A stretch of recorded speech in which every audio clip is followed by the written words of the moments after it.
Creo que es interesante que acá tenemos dos registros muy distintos, digamos, ¿no? De Walter, digamos, de un movimiento que nace en el corazón del 2001 y que tiene todo un desarrollo territorial y un recorrido donde han construido sociabilidad, ahí donde parecía que reinaba la necesidad.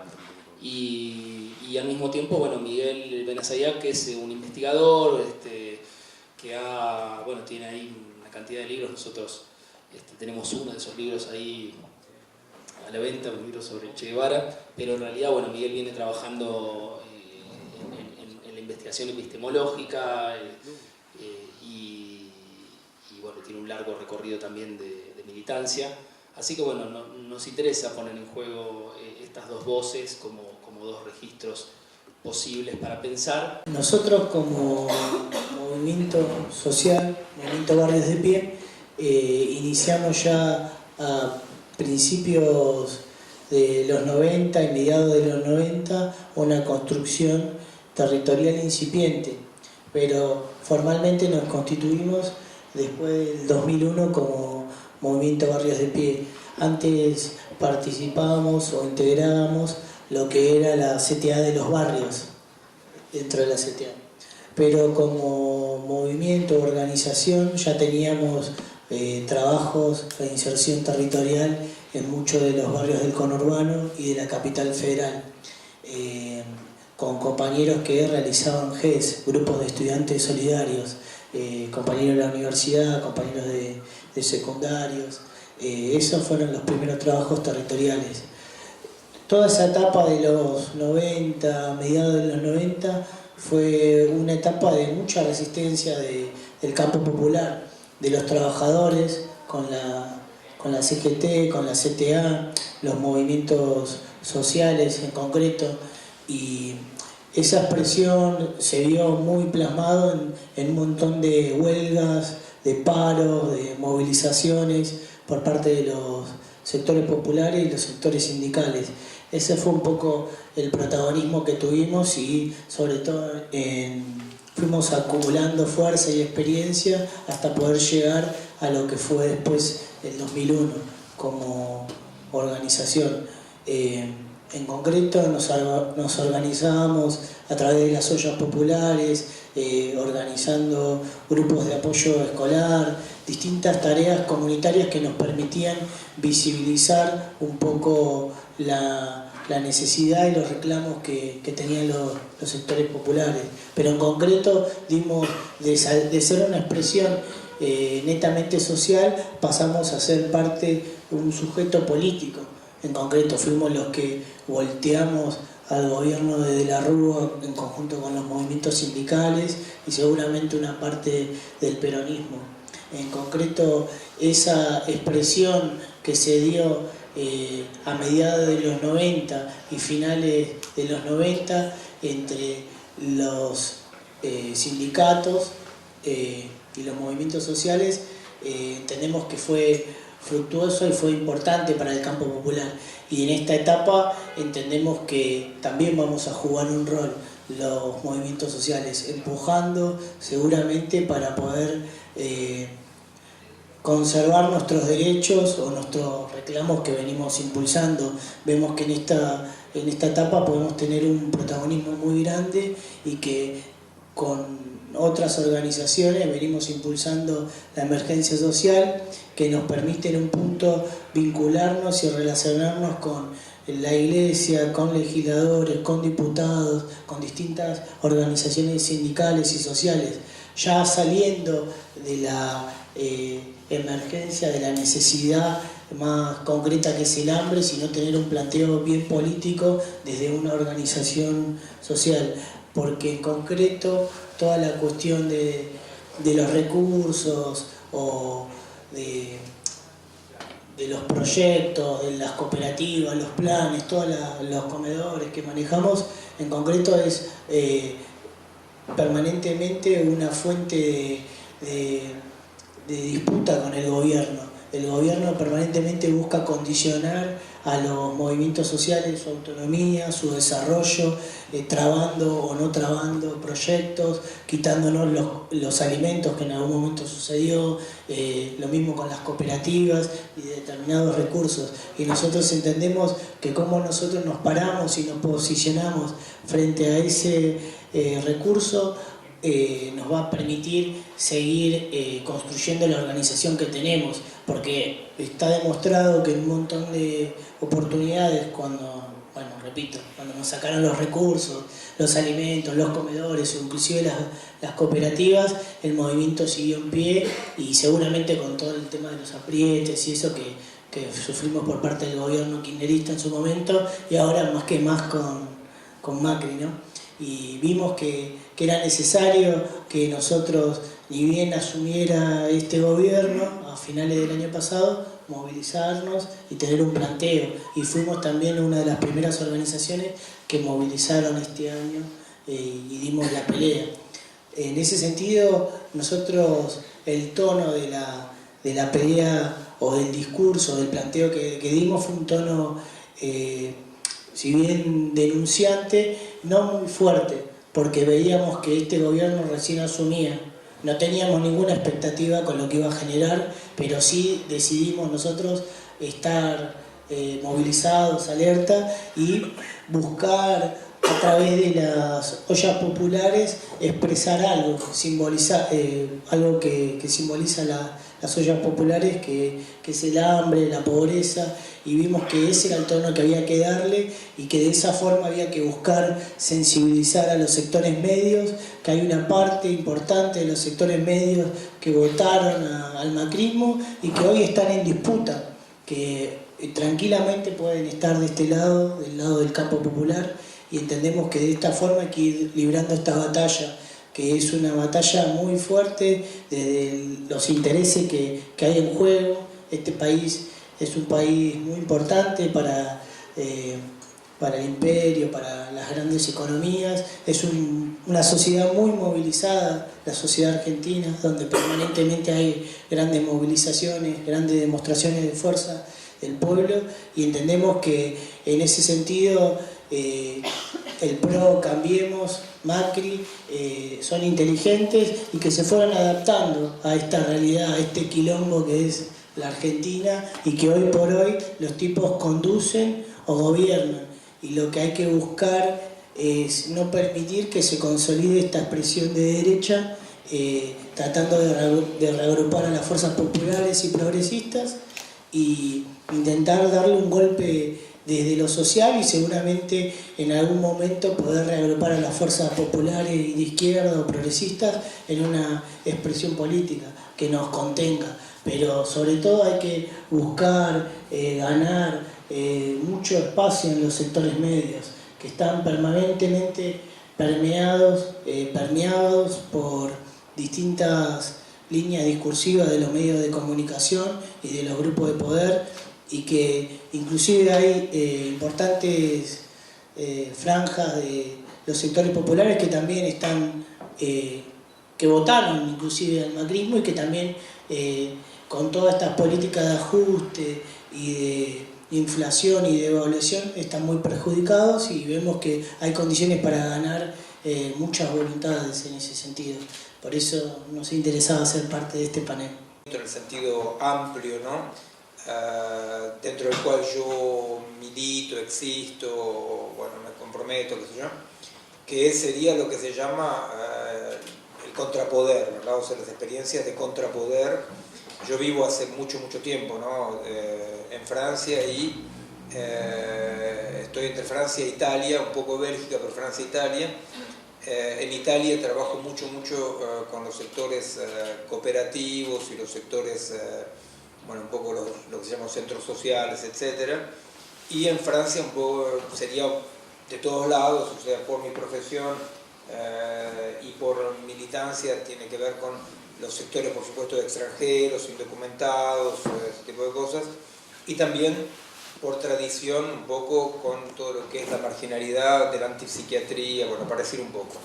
Y es cierto que mi laburo principal no es de clínico ahora, sino que es de investigador, en una interfase entre epistemología y biología con respecto a los cambios actuales. Mi laburo es ese. El último libro que salió acá en la Argentina se llama El cerebro aumentado del hombre disminuido, que son mis trabajos de investigador con respecto a la hibridación cerebro-máquinas digitales, que, como diré un poco, ¿no?, me parece que es el evento más importante que estamos viviendo hoy, en la hibridación de lo vivo y de la cultura con las máquinas digitales.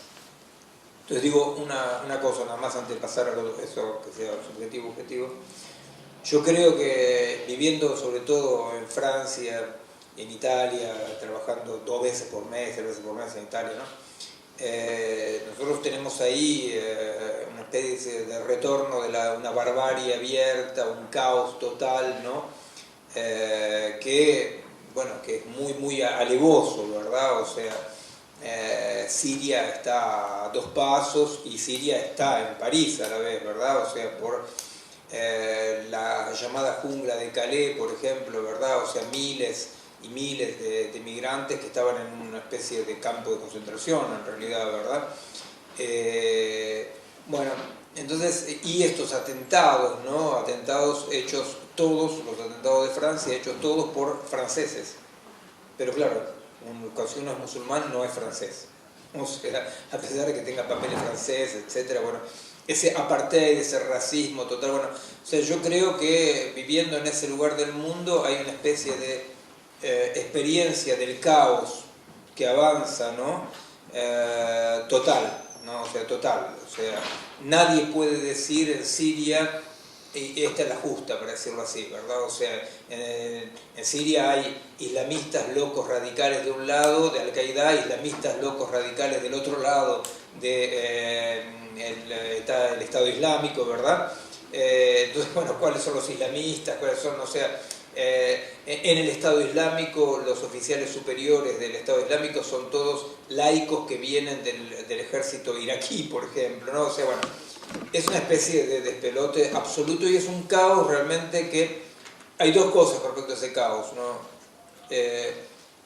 Yo creo que el caos aumenta por muchas causas, pero que a la vez también el caos es visible porque no tenemos más la grilla de lectura historicista, evolucionista, qué sé yo, de la promesa, ¿verdad? O sea, para decirlo de una manera rápida, ¿no? O sea, cuando uno miraba en los años 70 a un chico de la calle que estaba mal, decía, pibe, aguantá porque ya llega, ¿no? Ya llega. Entonces lo que pasa es eso, porque una imagen un poco así, pero es una imagen verdadera, ¿verdad? Que todos lo sentimos eso, ¿no? Y hoy en día cuando vemos a un chico en la calle decimos, se va a morir, se va a morir y mal y todo mal, ¿verdad? O sea, entonces también el caos tiene que ver con un aumento objetivo, creo, del caos, seguramente, que tiene que ver con otra cosa que voy a evocar rápidamente, pero a la vez también tiene que ver con el hecho que ahora no tenemos la promesa que nos permitía soportar el caos, ¿entiendes? Bueno, la parte subjetiva es que viniendo desde siempre, desde mi militancia en Argentina mismo, yo o sea, no representaba nada porque era un pichiruchi, pero digamos que siempre estuve convencido de las cuestiones del doble poder, del contrapoder, ¿verdad? O sea, de la organización horizontal, ¿verdad? Bueno, pero mismo sin mucha reflexión porque era un anarco hippie que pasé de tocar la batería a tocar bueno, y entonces tocar la batería, tocar las tartamudas. Entonces resulta que bueno, yo pertenezco a ese movimiento en sentido amplio, ¿verdad? No es un movimiento en sentido organizado, ¿no? Sino esa tendencia, digamos, de amplia de contrapoder, de horizontalidad, etcétera. Bueno, yo creo el lado subjetivo, digo que ese es el lado subjetivo porque eso es mi punto de vista desde esta visión, ¿verdad? De esta visión, el asunto que cómo sigue la cosa, yo digo, pero ¿qué cosa sigue? ¿No? Porque en realidad desde ese punto de vista, para ir rápido, ¿no? Yo creo que todos los movimientos a los cuales yo participé muchísimo, con todos los compañeros de los colectivos a los cuales yo pertenezco, etcétera, que fue todos los movimientos de contrapoder más profundos que son, el primero que nosotros contactamos, estuvimos con ellos, fueron los Sin Tierra de Brasil, por ejemplo, pero acá, ¿no? Acá en la Argentina, acá en Moreno, por ejemplo, trabajamos con gente que ocupaba tierra, o sea, eran fenómenos que se pensaban siempre lejos, estaba por todos lados, o que sea Marcos en México, ¿verdad? O los movimientos sociales en Europa, ¿verdad? Los sin techo, los indocumentados, etc. Bueno, esos movimientos que emergen así de manera muy, muy potente, cuando termina un poco la decepción de la ideología, etc., ¿no? En esos años, ahí aparecen estos movimientos, que son movimientos de una gran radicalidad y sin ninguna promesa ni programa, ¿verdad? O sea, no le prometen nada a nadie, son muy radicales en su acción, en sus exigencias, pero a la vez no tiene una promesa global de un programa de cómo el mundo debe ser, ¿verdad? Bueno, esos movimientos que tienen el punto álgido de la Argentina, por supuesto, en 2001, ¿no? Y un poco antes en México, etcétera, en Brasil con los Sin Tierra, ¿no? Que también de ahí salió el No Global, ¿no? Que fue después fagocitado por los grupos trotskistas que querían politizar los movimientos sociales, ¿verdad? O sea, fueron peleas muy fuertes en los encuentros, ¿no? De Porto Alegre y otros, porque siempre ellos decían hay que hacer que esto sea político, ¿no? O sea, querían comer. Bueno, esos movimientos en un momento dado fracasan, de nuestro punto de vista, fracasan en la posibilidad de hacer emerger un modo de gobernabilidad que corresponda a esta potencia horizontal, ¿entiendes? O sea, no surge en ningún lado del mundo emerge a partir de esta potencia terrible horizontal, no emerge ningún nuevo tipo de forma política, ¿verdad? Forma política en sentido estructural. ¿Y qué pasa? Y lo que pasa es que en América Latina el fracaso histórico, o sea, fracaso porque bueno, no daba el cuero, no se pudo, capaz no se podrá, no sé, pero digamos que esto fue seguido por el triunfo de todas izquierdas más o menos clásicas, más o menos con cara nueva, ¿verdad? Pero digamos que nosotros consideramos que las izquierdas que ganan las elecciones en América Latina corresponden no a el objetivo de un movimiento, sino a la imposibilidad de un movimiento de producir la novedad. Y que entonces, como la novedad no se puede producir, no se van todos, como se decía, ¿no? En Francia hay un Chevènement se llama, que él hizo un libro que, en español que pone que se vayan todos, dice, ¿no? Y yo siempre le digo, bueno, pero da el ejemplo, ¿no? Da el ejemplo, andate, ¿no? Y bueno, efectivamente acá tampoco dieron el ejemplo, no se fueron todos, y como el movimiento horizontal que quería que se vayan todos no parió de otra cosa, volvieron, ¿no? Volvieron haciendo algunas concesiones, con la cola entre las patas, qué sé yo, pero volvieron. Entonces, bueno, eso es, digamos, el punto fundamental subjetivo, subjetivo porque es un punto de vista, ¿no? Después quiero decir una cosa que me parece más subjetiva, pero eso me parece fundamental para comprender esta cuestión de qué es lo que está pasando ahora cuando estas izquierdas se caen. Yo creo que estas izquierdas se caen, izquierdas o populismos, o como uno quiera llamarlo, ¿verdad? O sea, comandantes verborrágicos en ciertos países centroamericanos, ¿verdad? Cuando se caen, yo creo que se caen porque estaban parados sobre una estructura vacía, que se cae sola, porque no eran ellos los emergentes del movimiento social, no eran los emergentes. Hubo intentos acá en la Argentina, yo conozco 2 o 3 amigos o conocidos, digamos, que trataron efectivamente, entre ellos vos, por ejemplo, ¿no? O sea, que trataron de pensar la posibilidad de ocupar lugares en la estructura obedeciendo al movimiento social. Hubo intentos, ¿verdad? Pocos, pero hubo, sí. Hubo intentos, la verdad, hubo intentos honestos, mismo de gente muy malhonesta como vos, pero no, hubo intentos honestos de ver cómo se ocupaba la estructura siguiendo la dinámica del movimiento social. Bueno, entonces en síntesis la posición es esa. Nosotros pensamos que lo que está pasando es que la izquierda que se cae, el chavismo que se cae, el PT que se cae, acá el kirchnerismo que se cae, el pepismo que se cae en Uruguay, ¿verdad? Se caen porque estaban montados sobre una estructura que no era una estructura, ¿se entiende? Hubo un quiebre, el movimiento venía para acá, se cae este movimiento y acá hay como una especie de bifurcación y se suben arriba de eso los que no se habían ido, ¿verdad? No todos no se fueron de mala leche, algunos no se fueron honestamente, como el Pepe o otros, ¿verdad? Pero el hecho es que se cae eso. Bueno, eso es lo que nosotros pensamos que está pasando ahora. Ahora, todo esto, el caos, esta decepción, todo esto nos parece absolutamente una parte terrible, catastrófica, todo lo que uno quiere decir, pero nos parece que es la parte menor con respecto a lo que realmente está pasando hoy en el mundo, ¿verdad? Que eso es la parte objetiva que yo quería evocar, y eso voy a tratar de ser más o menos claro y rápido, ¿verdad? Porque bueno, es complicado, uno dice qué está pasando en Siria, qué está pasando, ¿verdad?, en este mundo, en las costas españolas e italianas, donde llegan miles y miles y miles de muertos, ¿verdad? O sea, ¿qué está pasando? Bueno, uno dice, está pasando eso, está pasando peor que eso, todas esas guerras que yo mismo viviendo ya ignoro la cantidad de guerras que hay en los ex países del este, etcétera, ¿verdad? Y en África ni que hablar, bueno. Eso, a pesar de todo esto, nosotros pensamos que es la parte más chica del fenómeno que está pasando. Y lo que está pasando en el mundo, esto es lo que nosotros consideramos de una manera totalmente objetiva, y es ahí donde viene mi parte como investigador científico, ¿verdad? Lo que está pasando es que hay un cambio radical que toca al modo de existencia de la vida misma en nuestro planeta.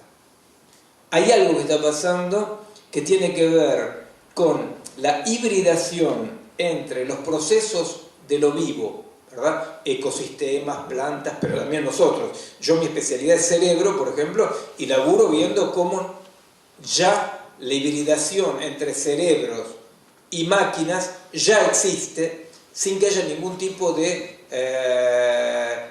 modificación en el fenotipo, en la forma, ¿verdad? O sea, se entiende siempre, la gente siempre tiene esas ideas de ciencia ficción diciendo, uy, cuando la tecnología va a hacer que el hombre cambie y tenga una pata en la oreja. No, justamente como no cambia el fenotipo, no vemos que realmente hay un cambio que se está operando, que es esta hibridación, que es más que una hibridación. Cuando se dice hibridación hay dos polos en general. Acá no hay ni siquiera dos polos, acá es esta convicción en la cual está todo el mundo, y todo el mundo quiere decir lamentablemente los grupos progresistas de izquierda, porque no piensan esto, no ven, no lo piensan por ahí de buena fe, porque la urgencia es tal que no queda tiempo para pensarlo, pero no lo piensan también porque es muy complejo. Yo voy a tratar de decir dos o tres cosas que me parecen fundamentales.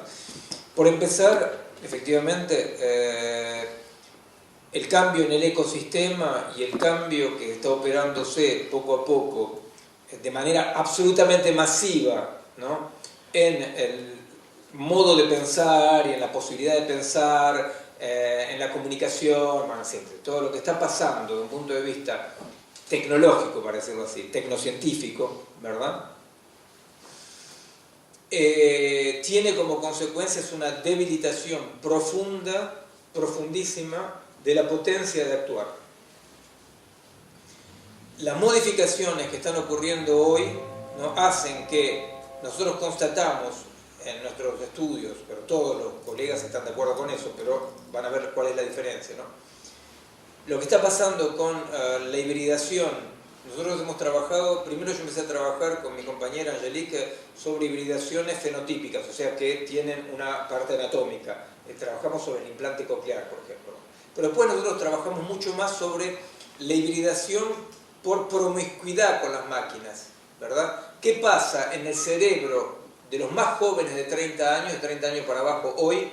¿Qué pasa en el cerebro fisiológicamente y anatómicamente solamente por el hecho de la promiscuidad? ¿Se entiende? La promiscuidad con la máquina, con las máquinas, ¿verdad? Bueno, yo voy a ir rápido porque no por ahí está tan fuera de interés que sé yo, pero por lo menos presento, ¿no? Nosotros lo que estamos constatando es que efectivamente existe una delegación de funciones cerebrales complejas hacia la máquina que realmente, para decirlo de una manera un poco grosera, que un colega utiliza ese término, a mí me parece un poco, bueno, rápido, digamos, hay una simplificación del cerebro, para hacerlo así. ¿Verdad? Yo sé que dicho así parece como que el tipo está fumado, ¿no? Pero como no es el tema de la charla, no, pero bueno, fíjense el libro, está en la Biblioteca Nacional, Horacio lo dejó. Para ver un poco lo que estamos trabajando con respecto a esto, ¿verdad? O sea, la invitación. Pero bueno, esas son las cosas. El otro punto que yo quería buscar, que son dos subpuntos, y después ya está, dejo la palabra, ¿no? Uno, me parece que nosotros somos herederos de una creencia absolutamente pesadillesca en la razón humana, ¿verdad? ¿Por qué pesadillesca? Porque lo que pasa es que el mundo que se pretendía racional, más era una pesadilla. ¿Se entiende? O sea que el proyecto kantiano, marxista también, hegeliano, de Descartes, el proyecto del Occidente, ¿verdad? Con algunos críticos como Spinoza o Leibniz, hubo algunos críticos, el proyecto del hombre racional, que racionalmente dirige su vida, qué sé yo, ocasionó pesadillas y es un fracaso. La derecha lo comprendió de siempre, le importa un pito la racionalidad, y sabe que la gente va a seguir comprando coches, no para desplazarse, sino para estar en embotellamientos, y que va a seguir comprando coches mismo si se van a morir todos ahogados, ¿se entiende? Ellos saben eso. La derecha conoce, acepta y trabaja desde hace mucho tiempo con este conocimiento de la irracionalidad, que a nosotros, en un nosotros abarcativo y, digamos así, fraternal, ¿no? Nosotros, la gente de izquierda, con ese lado nunca supimos hacer nada, ¿no? Bueno, yo sé que hubo, bueno, no, yo quiero ser respetuoso, ¿no? Que hubo algunos pensamientos, algunos esbozos de pensamientos sobre el populismo, ¿no? Pero me parece que, bueno, tienen el mérito de por lo menos tener en cuenta que el hombre no es totalmente racional, ¿no? O sea, bueno, después el resultado, pero digamos que me parece que un desafío para la izquierda es, bueno, ¿cómo podemos nosotros pensar esa irracionalidad sin abandonar la razón, ¿se entiende? Por ejemplo, para darles un ejemplo de cómo esto yo lo trabajo concretamente, el movimiento cooperativo italiano, que es un movimiento que tiene sumas enormes de dinero, porque no es cooperativa chiquitita, ¿no? Yo trabajo con la COP italiana, por ejemplo, ¿no? Bueno, el problema de ellos es cómo podemos seguir viviendo, cómo vamos a seguir viviendo, ¿no? Sin apostar a esa racionalidad y sin caer en el racionalismo neoliberal, ¿se entiende? Sin vender sueño, para decirlo así, ¿verdad? Sin vender sueño. ¿Cómo nosotros podemos operar este cambio? ¿Se entiende? Laburamos eso con gente que tiene supermercados, o sea, más concreto imposible. Bueno. Entonces, me parece que eso, no quiero extenderme mucho, es fundamental para mí la cuestión de el fracaso del proyecto racional y qué hacemos nosotros que no veíamos ninguna emancipación fuera de la razón, o para decirlo de otra manera, la emancipación era bajo condición de la razón. ¿Se dan cuenta? Mismo alguien como Badiou, que es una persona horrible, que defendió a Pol Pot, que sigue reivindicando a Stalin y qué sé yo, etcétera, etcétera. Badiou, por ejemplo, él que representa una cierta nueva izquierda, que es nueva porque se llama nueva, ¿no? O sea, es como, bueno, entonces, Badiou, que es la nueva izquierda, él sigue diciendo la política bajo condición de la conciencia. Pero la política bajo condición de la conciencia es lo que hace los planes quinquenales de Stalin o el exterminio de Pol Pot, ¿se entiende? O sea, si nosotros no podemos comprender algo de la conciencia, entonces acá es donde se articulan mis dos actividades, una cosa más ligada a lo social y como investigador, yo trabajo la cuestión de la conciencia. Bueno. Entonces, una cosa más que me parece fundamental, hay otras que me parecen importantes, cuando lo digo rápidamente, ¿sí? Es lo que estaba introduciendo un poco Ariel, que es que la racionalidad, lo que puede pensarse racionalmente, está siempre históricamente, epocalmente determinado, ¿me entiendes? O sea, lo que es racional en una época no es lo mismo que es racional en otra, ¿me entiendes? O sea, la razón, que las cosas tengan lógica es otra cosa, que las cosas tienen una lógica, o sea, ¿no? Que la raíz sea vaya para abajo y el árbol que tronco para arriba, tiene una lógica. Pero la racionalidad es otra cosa. La racionalidad es una construcción histórica y humana, ¿verdad?, que se modifica en la historia, ¿verdad? O sea, era totalmente racional discutir sobre si Dios tenía calzoncillo o no en tal época, y hoy es totalmente racional otra cosa. ¿En qué a nosotros nos interesa eso? A nosotros nos interesa eso muchísimo, porque lo que pasa es que era racional, límite pero racional, hasta hace 40 años, pensar que la historia tenía un sentido y que ese sentido de la historia era el que había que descubrir para actuar, y hoy en día no es más racional. O sea que el marco de la racionalidad actual no admite el determinismo historicista, no lo admite. Después cada uno cree lo que se le canta, por supuesto, ¿no?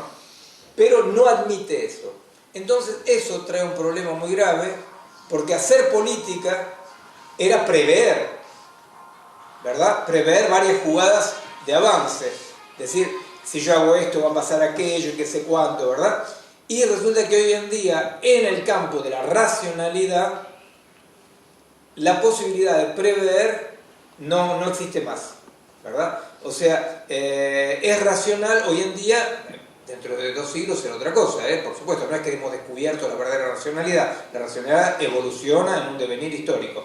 Pero es racional hoy en día pensar que a partir de 3 jugadas entra un elemento aleatorio que te descoordina todo, ¿verdad?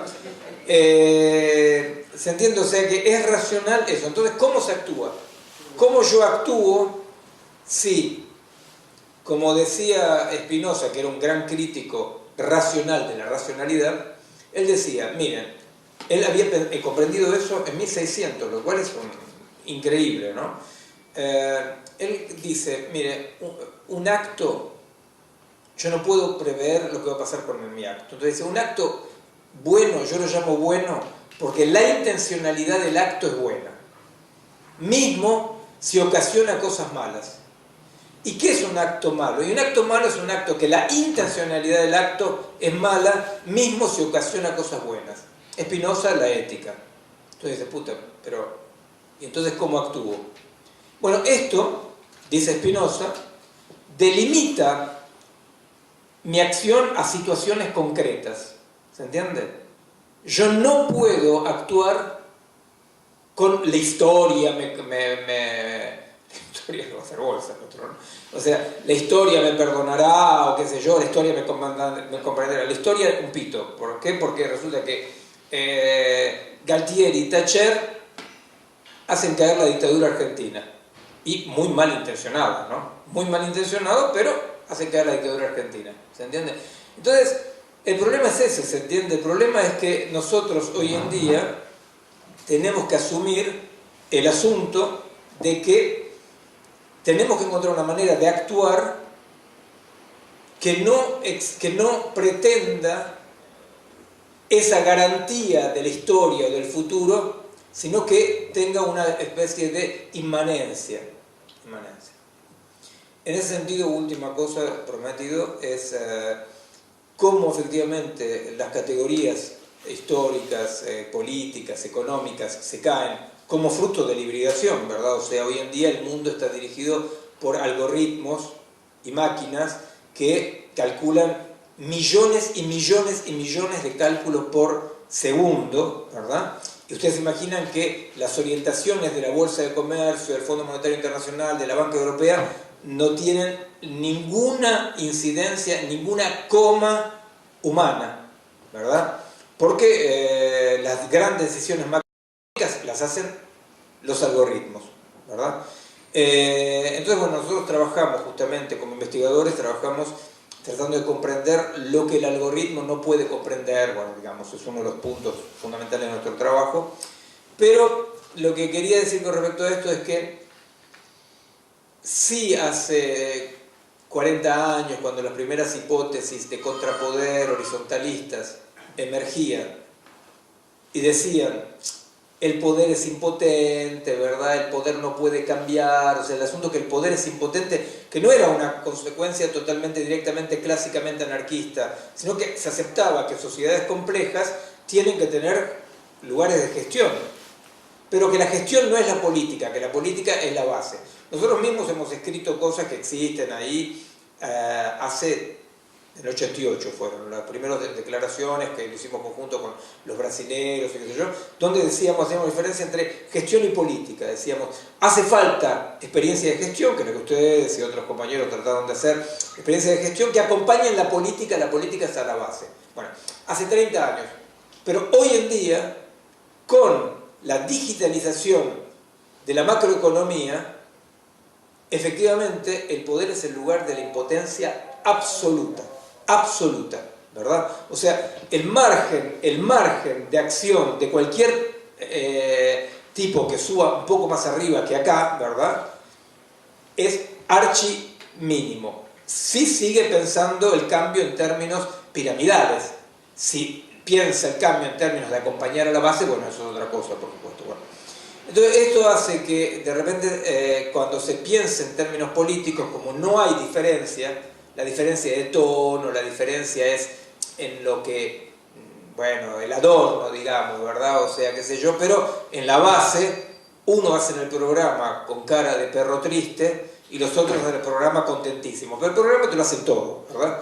Bueno, yo mismo, como no soy muy valiente, termino yendo a votar a los socialistas en el segundo turno en Francia, ¿verdad? O sea, digo, ay, vamos a votar. Pero yo estoy convencido de que lo que va a hacer caer al Frente Nacional es cuando estén en el poder. Porque como no van a poder hacer nada, y ahí se va a ir al carajo el Frente Nacional, ¿se entiende? O sea, porque el margen de acción del que está en la gestión es mínimo. Lo que pasa es que en el medio está el estilo, ¿verdad? Te revientan un poco más de árabes que los socialistas, un poco más, porque ya los socialistas revientan muchos árabes, ¿no? Hacen un poco más de apartheid, pero bueno. Entonces, en ese sentido, se moraliza. Como no se puede discutir en términos de estructura, como no se puede discutir en términos profundos, se moraliza. Y se habla de algo, que es una vergüenza que se hable de eso, que es la corrupción, ¿verdad? ¿Por qué es una vergüenza que se hable de eso? Por dos cosas. Por empezar, la corrupción, para cualquier persona que no quiera escandalizarse, porque yo me opuse al nombre, los indignados, porque me parece que la indignación es un sentimiento democrático burgués de lo que escriben cartas al correo electores de La Nación, ¿ven? O sea, ¡ay, estoy indignado! Dice, yo no me indigno, el mundo es eso, siempre fue eso y hay que ver cómo se vive acá con eso, ¿verdad? Sin deprimirse, y bueno.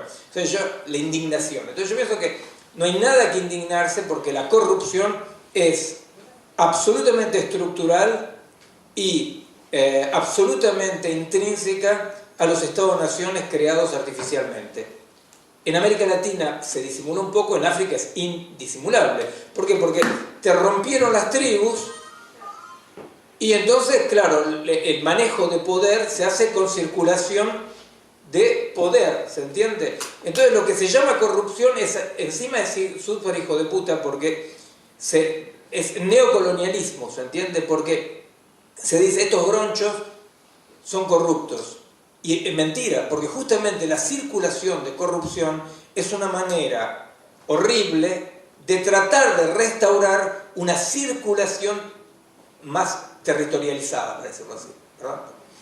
Ahora, hay una parte, digamos, de la corrupción que, bueno, es así, o sea, a partir de un cierto nivel, o sos corrupto, o te liquidan porque sos peligroso, porque no sos corrupto.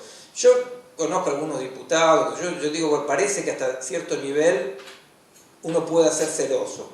Parece.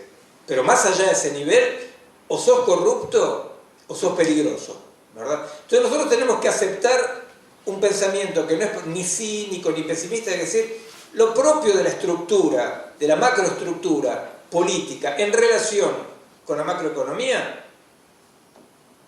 incorpora la corrupción como un elemento, o sea, no podemos moralizar el discurso político, no podemos poner como eje. Bueno, después hay dos cosas. Hay, por un lado, que el hecho de la macroeconomía digitalizada y con estas masas de dinero que circulan, hace que algún oligofrénico como el Lópezito, qué sé yo, de repente ya se vuelva loco, ¿verdad? Y que robe 1000 veces más que antes. Eso es cierto, roban 1000 veces más que antes.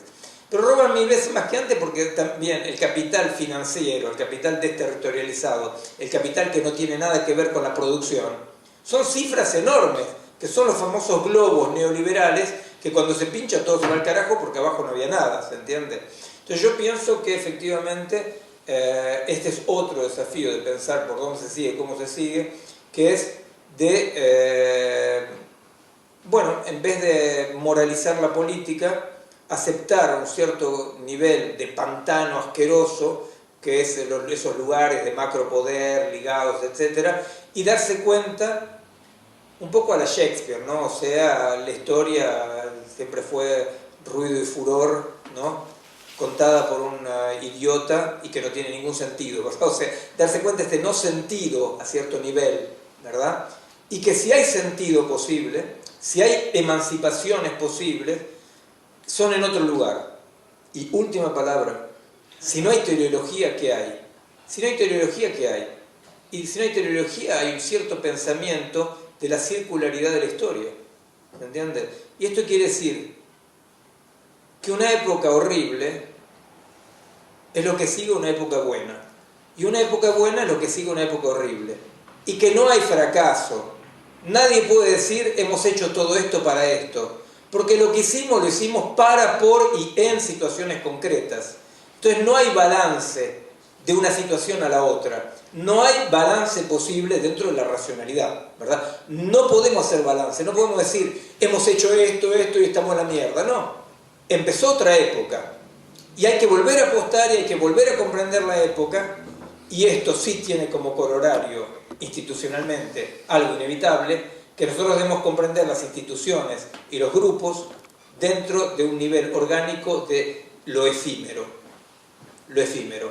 Cualquier persona que quiera transformarse en el amo emancipador se transforma a su contrario.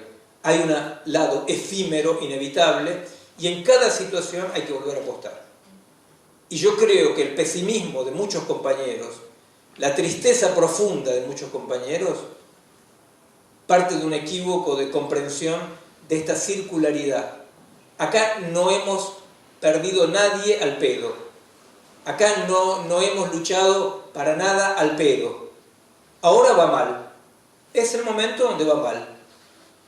Bueno, el momento donde va bien no es el verdadero momento. ¿Se entiende? No debemos más pensar que el verdadero momento es cuando va bien. Cuando va mal es el momento duro. Y cuando va bien es el momento menos duro. Pero tenemos que poder reamigarnos con esta fragilidad circular de la historia, si no vamos a seguir queriendo producir pirámides de cristal de justicia eternas que provocan el horror, o si no nos vamos a casa deprimidos. No, hay que reamigarse con la fragilidad de lo circular. Esta vez paro en serio, ¿eh?